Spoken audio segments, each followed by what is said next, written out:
Və etnik azlıq nümayəndələri olaraq biz potensialımız nədir bu gedən reformlara cavab vermək üçün? Məsələn, dövlət qalxdı bir gün dedi ki, necə ki 1 saat içində Texnik Universiteti ilə Tiflis Dövlət Universitetini birləşdirdi və heç bir şey edə bilmirik. Qalxdı dedi ki, 1+4 proqramını da ləğv eləyirəm. Məsəl üçün bizim potensialımız nədir? Biz bu dəqiqə düşünürük ki, bu avtoritarizmi bəlkə də öz gündəlik həyatımızda hiss eləyə bilmirik, çünki bizə yaxından bəlkə də toxunmur. Əslində daha çox toxunmadığını düşünürük, amma belə bir addım atsa, məsəl üçün etnik azlıqlar olaraq bizim edə biləcəyimizin potensialı nədir?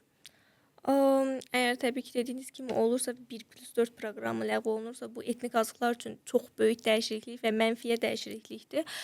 Çünki zaten etnik azlıq olaraq birinci kursa imtahan verə bilmirik, əgər 1+ proqram yoxdursa və bu proqram da ləğv olunsa, təbii ki, təhsil sistemində, eləcə də iş bazarında etnik azlıqlar deyə bir şey olmayacaqdır. Və bu təbii ki, yəni demək olar ki, dövlətdə etnik azlıqların məhfinə gəlib çıxardacaqdır. Və Gürcü dilini bilmədiyimizə görə təbii ki, universitetə davam edə bilməyəcəyik. Davam etməyi buraxdım, başlaya bilməyəcəyik. Və 12 ildə aldığımız Gürcü dilli təhsil bizə təbii ki, kifayət deyil ki, həm 1+ proqramı olmadan universitetə başlayaq, həm də ki, iş bazarına atılaq.